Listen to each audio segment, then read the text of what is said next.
अमरनाथ यात्रा पे तो हजारों लोगों ने वीडियो बनाया, लेकिन किसी ने आपको क्या जम्मू से बालटाल का रास्ता दिखाया? किसी ने आपको संपूर्ण जानकारी दी? रास्ते में आपको कहाँ कहाँ पे सतर्क रहना होता है, कौन कौन सी जगह पड़ती हैं, रास्ते में आप कहाँ पे रुक सकते हैं, रास्ते में लंगर कहाँ कहाँ पड़ते हैं, रास्ते में कहाँ कहाँ पे आपको भंडारे मिलेंगे, कैसे आप जम्मू पहुँचने के बाद बालटाल तक जा सकते हैं, बस सही रहेगी आपके लिए, कार सही रहेगी, और पूरा रास्ता कैसा बना हुआ है, संपूर्ण जानकारी आज के इस वीडियो में मैं आपको देने वाला हूँ। तो वीडियो को आखिर तक देखिएगा अगर आप भी बालटाल वाले रास्ते से बाबा बर्फानी की यात्रा पे जाने वाले हैं। तो चलिए हमारे साथ निकलिए इस सुहाने सफर पे। हर हर महादेव। बाबा बर्फानी की यात्रा पर जाने वाले भक्त सबसे पहले पहुंचते हैं जम्मू, और जम्मू पहुंचने का सबसे अच्छा तरीका है बाय ट्रेन। अधिकतम भक्त बाय ट्रेन ही जम्मू पहुंचते हैं। ये है जम्मू रेलवे स्टेशन के बाहर के नज़ारे। जम्मू पहुंचने के बाद आप दो तरीके से यात्रा कर सकते हैं। एक तो बेस कैंप पहुंचे, फिर वहां से बाई बस जो कैनवाई में आर्मी की सिक्योरिटी में यात्रा होती है वो, और दूसरा तरीका है आप रेलवे स्टेशन के बाहर से अपने लिए प्राइवेट टैक्सी की बुकिंग कर लें। अगर आप प्राइवेट टैक्सी की बुकिंग करेंगे तो 3500 रुपये से लेकर 4000 रुपये के आसपास पर डे के हिसाब से आपको यहाँ पे चार्ज देना पड़ेगा। और अगर आप बेस कैंप जाके यात्रा करना चाहते हैं तो वहाँ पे आपको 600 रुपये से लेकर 700 रुपये में बस की टिकट लेनी पड़ेगी। लेकिन उससे पहले आपको अपना RFID कार्ड बनवा लेना है, जो कि जम्मू रेलवे स्टेशन के बाहर ही बन जाता है। इसके अलावा भगवती नगर बेस कैंप में भी RFID कार्ड बनेगा। अगर आप बेस कैंप जाके यात्रा कर रहे हैं तो फिर आप बेस कैंप पहुंचने के बाद भी अपना RFID कार्ड बनवा सकते हैं, लेकिन कोशिश करें जम्मू रेलवे स्टेशन पे ही बना ले, क्योंकि यहाँ पे बहुत बड़ा काउंटर बनाया जाता है और यहाँ पे भीड़ भी बहुत कम होती है। फिर आप पहुंच जाइए बेस कैंप।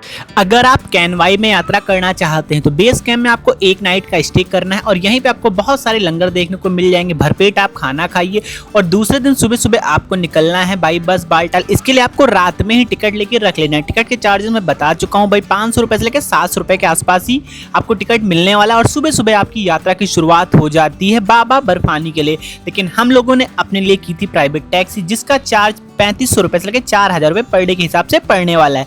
तो अभी सुबह सुबह हम लोग निकल रहे हैं बाबा बर्फानी की यात्रा पे।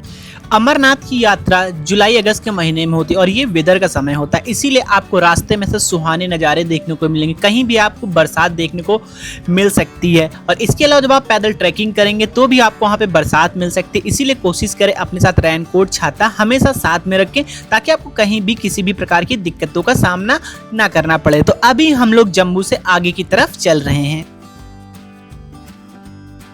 रास्ते में आपको कई जगह ऐसी चेक पोस्ट भी देखने को पड़ती है जहां आपके सामान की चेकिंग होती है, और आपके साथ कितनी सवारियां हैं उनकी भी चेकिंग करते हैं। मतलब ये प्रोसेस ड्राइवर वालों के लिए होता है। और जब यहाँ पे कैनवाई सुबह सुबह निकल जाती है भाई ना, तभी पर्सनल व्हीकल्स को आगे जाने दिया जाता है, क्योंकि कैनवाई आगे चलती है, उसके बाद ही सभी व्हीकल्स जाते हैं। तो अभी हम लोग पहुँचने वाले हैं टोल प्लाजा पे। टोल प्लाजा पे सबसे पहले पर्ची कटती है, उसके बाद ही सभी लोग आगे चलते हैं।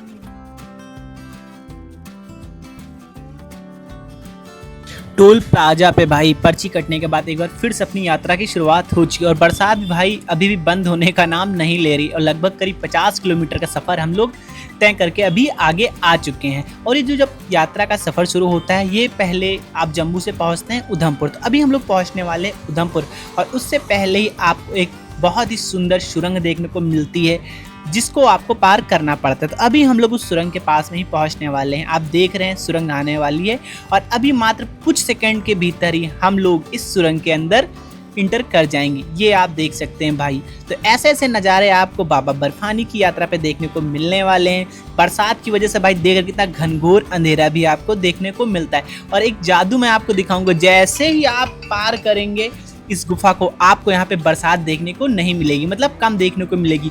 तो ये रंग बदलती प्रकृति के नज़ारे भी आपको इसी रास्ते पे देखने को मिलते हैं। तो अभी हम यहाँ से आगे कंटिन्यू बढ़ते रहते हैं, और एक बार फिर ऐसी गुफा आपको देखने को मिलती है, ऐसी सुरंग देखने को मिलती है। ये रास्ता बहुत ही सुंदर है, जगह जगह आपको ऐसी सुरंग देखने को मिलते रहेंगे। और यहाँ तक का जो रास्ता बना हुआ है जम्मू से भाई, बहुत ही अच्छा बना हुआ है। बेसिकली अगर बात करें तो बनिहाल से पहले तक का जो हाईवे है, जो रास्ता है, काफ़ी अच्छा अब बन गया है। तो अभी हम लोग इसी रास्ते पे कंटिन्यू आगे चल रहे हैं। आप देख रहे हैं कितना शानदार रास्ता बना हुआ, हाईवे बनकर लगभग कंप्लीट हो गया है। अगर आप भी 2025 में अमरनाथ की यात्रा पे आने वाले तो आपको कहीं भी कोई दिक्कत नहीं आने वाली। ये आप देख सकते हैं कितने सुंदर नज़ारे हैं भाई, कैसे कैसे प्रकृति के साथ सारी चीज़ें को जोड़ के, रास्ते काट के, सुरंग बना के बाबा बर्फानी तक सभी भक्त पहुंचते हैं, जो कि काफ़ी अद्भुत होता है। और बहुत खुशनसीब होते हैं वो लोग जो बाबा बर्फानी तक पहुंचते हैं। तो अभी हम लोग यात्रा पे कंटिन्यू आगे बढ़ते रहते हैं। तो अभी हम लोग उधमपुर के पास में ही हैं। उधमपुर से पहले ही आपको ऐसा जाम भी देखने को मिलेगा क्योंकि यहीं से ट्रैफिक काफ़ी ज़्यादा डाइवर्जन किया जाता है और यहीं तक आपको कहीं भी कोई दिक्कत नहीं आएगी। इसके साथ जैसे जैसे आप आगे बढ़ेंगे आपको सिक्योरिटी देखने को मिलनी शुरू हो जाएगी। यहाँ से आगे आपको बहुत ज़्यादा सिक्योरिटी देखने को मिलेगी क्योंकि यहाँ के जो आगे का रास्ता है भाई वो थोड़ा सा ट्रिपिकल हो जाता है।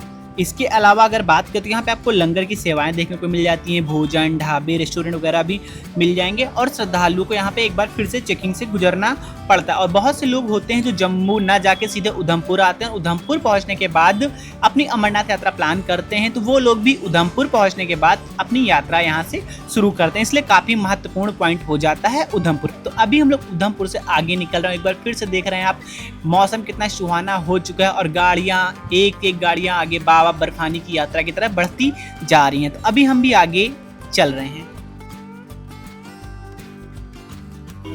तो अभी हम पहुंच चुके हैं चिनैनी टोल प्लाजा। ये टोल प्लाजा उधमपुर क्रॉस करने के बाद पड़ता है और अमरनाथ यात्रा पे काफ़ी महत्वपूर्ण हो जाता है। उसका कारण है इसके बाद पड़ने वाली सुरंग, जिसे कि लोग डॉक्टर श्यामा प्रसाद मुखर्जी सुरंग के नाम से भी जानते हैं, जो कि अत्याधुनिक रूप से बनाई गई, जो कि NH-44 का हिस्सा है। और इस सुरंग के बनने के बाद से बाबा अमरनाथ की जो यात्रा है काफ़ी आरामदायक और काफ़ी आसान हो गई है। जब ये सुरंग नहीं बनी थी तो काफ़ी घुमावदार रास्ते हुआ करते थे, लेकिन जब से ये सुरंग बन गई तब से ये जो रास्ते की दूरी है लगभग 2 घंटे की जो दूरी है वो भी इस रास्ते से कम हो जाती है और बहुत आसानी से भक्त लगभग 9.5 किलोमीटर की सुरंग पार करने के बाद सीधे उस पार निकल जाते हैं। तो अभी हम लोग इस सुरंग में एंटर कर चुके हैं, तो आपको थोड़े से इस सुरंग के विजुअल भी दिखाते हैं, कितनी सुंदर और कितनी ही अच्छे तरीके से सुरंग का निर्माण किया गया है और कितनी ही भयानक आपको देखने में लगेगी। और ये 4 लाइन सुरंग बनी हुई, मतलब इस रास्ते से आप जाएंगे भी और आएंगे भी, तो ये 1 वे सुरंग नहीं है, जो कि बहुत ही अच्छी तरीके से बनी हुई है।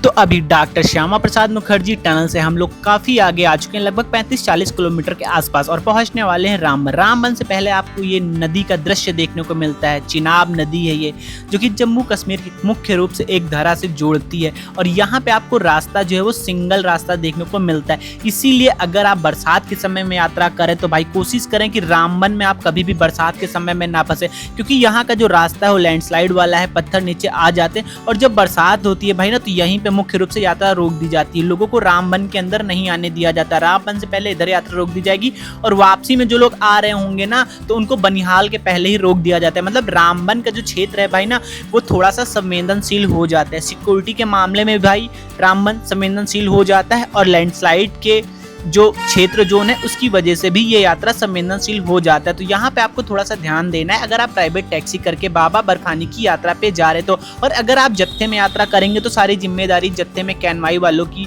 जो आर्मी फोर्सेज होती हैं उनकी हो जाती है। लेकिन जगह जगह अब काफ़ी अच्छे हाईवे का निर्माण हो गया है तो काफ़ी दिक्कतें कम हो गई। फिर भी कोशिश करें कि आप रामबन में ना ही रुकें, कहीं भी किसी प्रकार का कोई भी स्टे रामबन के आसपास ना करें। आगे आप बनिहाल निकलने के बाद आपको बहुत अच्छी अच्छी लोकेशंस मिलेंगी, आप वहाँ पे जाके भी थोड़ा बहुत रेस्ट कर सकते हैं, लंगर वगैरह में प्रसाद ग्रहण कर सकते हैं, लेकिन रामबन में आपको नहीं रुकना चाहिए।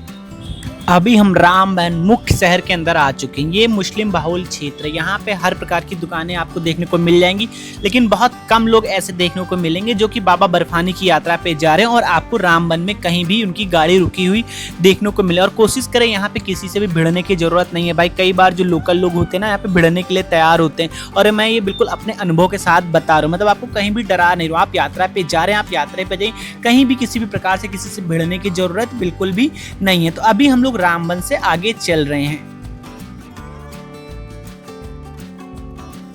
रामबन की कठिन घुमावदार सड़कों को पार करते हम पहुंचते हैं उस दरवाजे पर जहां से शुरू होता है कश्मीर घाटी का रहस्यमयी संसार बनिहाल, जो कि रामबन से लगभग 35 किलोमीटर आगे जाने पे पड़ता है।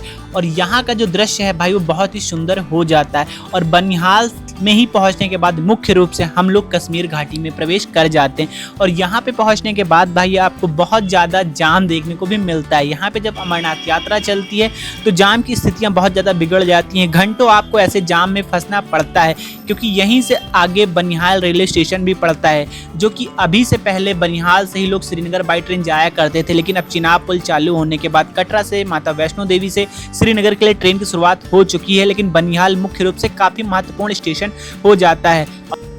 तो अभी हम लोग बनिहाल क्रॉस करके आगे आ चुके हैं। आप देख सकते हैं कितना भयंकर जाम लगा हुआ। तो ऐसे ऐसे जाम में भी आपको फंसना पड़ सकता है। अगर आप बाबा बर्फानी की यात्रा पे जा रहे हैं तो ये जाम आपको देखना पड़ सकता है। और अभी बनिहाल से आगे हम लोग पहुंचने वाले काजी कुंड। जैसे जैसे आप आगे श्रीनगर की तरफ बढ़ेंगे वैसे वैसे यहाँ पे आपको सुंदरता आपका मन मोहना शुरू कर देगी। ऐसे ऐसे दृश्य देखने को मिलेंगे जो आपने पहले कभी नहीं देखेंगे। और कुछ समय बाद आप उस स्थान पे पहुंचेंगे जहाँ से दो रास्ते हो जाते हैं, मतलब कि अनंतनाग वो जगह है जहां से मुख्य रूप से दो रास्ते हो जाते। एक रास्ता चला जाता है बालटाल होते हुए बाबा बर्फानी के दर्शन करने के लिए, और एक रास्ता चला जाता है पहलगाम के। लेकिन उससे पहले ही अमरनाथ यात्रा वालों के लिए एक बेस कैंप भी बनाया जाता है जहां पे सभी भक्त रुक सकते हैं। यहाँ से आप देख सकते हैं पहलगाम 62 किलोमीटर की दूरी पे है, और हम लोग लेकिन चल रहे हैं आज बालटाल वाले रास्ते पे। तो अभी हम लोग को सीधे ही चलते जाना है बालटाल के लिए। अभी हम अनंतनाग से आगे श्रीनगर की तरफ बढ़ रहे हैं, और यहाँ जो आप देख रहे हैं आपको एहसास ही नहीं होगा कि आप इतनी ऊंचाई पे, और यहाँ पे पूरा मैदान देखने को मिलेगा। यहाँ पे हर प्रकार की खेती की जाती है, लेकिन मुख्य रूप से जो ये क्षेत्र यहाँ पे होती है केसर की खेती। इंडिया का जितना ज़्यादा केसर, जितना प्योर केसर है भाई, वो यहीं अनंतनाग के क्षेत्र में ही उगाया जाता है। और यहाँ की खूबसूरती भाई देखते ही बनती है, और यहाँ की खूबसूरती देखते देखते हम लोग भाई कब श्रीनगर पहुँच जाते हैं पता ही नहीं चलता। बिल्कुल शानदार रास्ते बने हुए हैं, कहीं कोई दिक्कतों का सामना नहीं करना पड़ता। एक नंबर का हाईवे, और चप्पे चप्पे पे आपको सीआरपीएफ आर्मी वाले की चेकिंग देखने को मिलती है। जगह जगह सिक्योरिटी होती है, कहीं भी कोई भी दिक्कत का सामना नहीं करना पड़ता है। आप आराम से बाबा बर्फानी की यात्रा पे जा सकते हैं। तो अभी हम लोग पहुंचने वाले हैं श्रीनगर। तो अभी हम पहुंच चुके हैं उस पॉइंट पे जहां से एक रास्ता चला जाता है श्रीनगर शहर के लिए, और एक रास्ता चला जाता है बालटाल के लिए। तो इसी रास्ते पे जो आप हाईवे देख रहे हैं, अगर आप राइट साइड मुड़ेंगे तो आप श्रीनगर पहुंचेंगे, अगर आप लेफ्ट साइड मुड़ के जाते हैं तो आपका ये रास्ता चला जाता है बालटाल के लिए। तो अभी हम लोग यहाँ से आगे बालटाल की तरफ चल रहे हैं। श्रीनगर में भी अमरनाथ यात्रियों के लिए पूरा बेस कैंप बनाया जाता है। जो लोग बाई फ्लाइट श्रीनगर आते हैं फिर यहीं से आगे वो अपनी यात्रा करते हैं, चाहे वो पहलगाम से करें या फिर बालटाल से करें, तो वो लोग भी यहाँ आके अपनी यात्रा करते हैं। तो अभी हम आप जो देख रहे हैं रास्ता ये सीधे बालटाल के लिए जाता है। तो अभी हम इसी रास्ते पे आगे चल रहे हैं, और आगे चलने के बाद अभी हम लोग पहुंच चुके हैं गंदरबाल। श्रीनगर के पास का एक छोटा सा कस्बा है जो कि यहाँ पे बहुत ही ज़्यादा शांति आपको देखने को मिलती है। यहाँ पे मुख्य रूप से एक छोटी सी मार्केट है। अगर कुछ खरीदारी करना चाहते हैं आप बालटाल से पहले तो आप यहाँ पे रुक के थोड़ी बहुत खरीदारी वगैरह भी कर सकते हैं। यहाँ पे रास्ते काफ़ी अच्छे बने, और यहीं से आगे निकलने के बाद एक बार फिर से आप पहुँच जाते हैं कश्मीर की खूबसूरत वादियों में और सेब के बागानों में। अभी जो आप ये देख रहे हैं ये सेब के बागान है। कश्मीर में आपको ऐसे जगह जगह सेब के बागान देखने को मिल जाएंगे, और यहाँ का कहवा भाई आपको जगह जगह छोटे छोटे होटलों में देखने को मिल जाएगा। तो अगर आप कहवा एंजॉय करना चाहते हैं, सेब के बागान देखना चाहते हैं, तो थोड़ा बहुत रुक के आप ये सारी चीज़ें भी यहाँ पे देख सकते हैं। लेकिन जब आप अमरनाथ यात्रा पे होते हैं तो जाते समय आपको कहीं भी नहीं रुकना है, वापसी में भी आप ये सारी चीज़ें एक्सप्लोर कर सकते हैं। तो अभी हम आगे की तरफ बढ़ रहे हैं, और गंदरबाल से सफ़र तय करने के बाद सीधे सीधे पहुंचेंगे हम लोग सोनमर्ग। रास्ता बहुत अच्छा बना हुआ है, कहीं भी कोई दिक्कत आपको नहीं आती है। अति सुंदर नज़ारे आपको देखने को मिलेंगे। अभी एक नज़ारा जो आप देख रहे हैं, देखिए ठीक सामने आपको ऐसा लग रहा है जैसे कोई सीनरी रखी हुई है, और उसी के सामने हम लोग बराबर चलते जा रहे हैं। तो ऐसे सुंदर सुंदर नज़ारे आपको कश्मीर में देखने को मिलते हैं जब आप बाबा बर्फानी की यात्रा पे जाते हैं। और यहाँ पे आपको कहीं भी डरने की कोई भी बात नहीं है। आप आराम से बाबा बर्फानी की यात्रा पे जा सकते हैं, कहीं कोई दिक्कतों का सामना नहीं करना पड़ेगा। तो अभी हम सीधे आगे चल रहे हैं, और अभी हम लोग सोनमर्ग से पहले पहुंचे हैं कंगन। कंगन में आपको बहुत सारे सेब के बागान देखने को मिलेंगे, और अति सुंदर सुंदर वादियां देखने को मिलेंगी, और यहाँ से आपको ठंड का एहसास भी होने लगेगा। जुलाई में जब आप बाबा बर्फानी की यात्रा पे जाएंगे, अगस्त में जब आप अपनी बाबा बर्फानी की यात्रा पे जाएंगे, तो यहाँ पे आपको ठंड का एहसास यहीं से होने लगेगा, और यहाँ से नज़ारे आपको अति सुंदर देखने को मिलने लगेंगे। अभी भी आप जो नज़ारा देख रहे हैं भाई, देखिए कितना खूबसूरत नज़ारे हैं। ऐसे नज़ारे आपको किसी और यात्रा पे देखने को नहीं मिलते हैं, जो नज़ारे आपको बाबा बर्फानी की यात्रा पे देखने को मिलते हैं। अगर वीडियो पसंद आ रहा है तो कमेंट में जय बाबा बर्फानी, भूखे को न प्यासे के पानी के जयकारे जरूर लगा दीजिएगा। तो अभी हम यहाँ से और आगे चलते हैं, और आपको लेके चलते हैं सीधे सोनमर्ग में।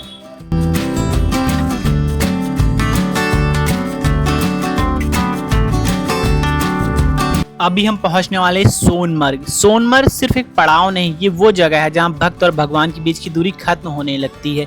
यहाँ की वादियों में बाबा की चुप्पी सुनाई देती है और हर पत्थर पेड़ मानो कह रहा स्वागत है तुम्हारा भोले के दरबार में। क्योंकि यहाँ से बालटाल मात्र 12 से 15 किलोमीटर ही बचता है और यहाँ पे भी बहुत से भक्त आके नाइट स्टे करते हैं जो बालटाल तक नहीं जाते हैं। यहाँ से नाइट स्टे करने के बाद वो सुबह सुबह बालटाल से अपनी यात्रा शुरू करते हैं। यहाँ पे होटल, गेस्ट हाउस, धर्मशाला भी मिल जाता है और साल भर यहाँ पे सैलानियों की भीड़ लगी रहती। अभी जो आप यहाँ पे ग्रीन ग्रास के मैदान बुग्याल देख रहे हैं, जनवरी फरवरी में यहाँ चमकती सुबह होती, हर तरफ से स्नो ही नजर आती है और यहीं से एक रास्ता जोजिला पास के लिए भी चला जाता है। तो अभी हम लोग यहाँ से सीधे पहुंचेंगे बालटाल बेस कैंप। वीडियो कैसा लग रहा है कमेंट जरूर करते रहिएगा क्योंकि ये सुंदर नज़ारे भी आप वीडियो के माध्यम से ही देख पा रहे हैं। तो फाइनली हम लोग पहुंचने वाले हैं बालटाल बेस कैंप। ये है बालटाल बेस कैंप। यहाँ पे सबसे पहले अगर आप बाई बस आएंगे तो आप उतार दिया जाएगा, आप पैदल जाएंगे वहाँ पे आपको टेंट वगैरह मिलेंगे। टेंट आपको 300 रुपये से लेकर 500 रुपये में अवेलेबल हो जाते हैं। आप एक नाइट का स्टे करेंगे, दूसरे दिन सुबह सुबह जाएंगे बाबा बर्फानी के दर्शन करने के लिए। तो हम लोग भी पहुँच गए और यहाँ से जाएंगे अपने लिए टेंट लेंगे। आज की वीडियो में बस इतना ही। कैसा लगा हमारा ये वीडियो कमेंट जरूर करिएगा, जानकारी कैसी लगी जरूर बताइएगा और अगर आपको कोई सवाल है तो आप कमेंट कर सकते हो, उसका भी रिस्पांस आपको तुरंत ही दिया जाएगा। और कौन कौन इस साल 2025 में बाबा बर्फानी की यात्रा पे आ रहा है वो कमेंट जरूर करेंगे। नेक्स्ट वीडियो में हम आपको लेके चलेंगे बालटाल से अमरनाथ की पवित्र गुफा तक। तो अगर अभी तक आपने हमारे चैनल को सब्सक्राइब नहीं किया तो हमारे चैनल को सब्सक्राइब कर दें, बेल आइकन को प्रेस कर दें क्योंकि हमारे चैनल पर ऐसे ही यात्रा से जुड़े हुए इन्फॉर्मेटिव वीडियो बराबर अपलोड होते रहते हैं।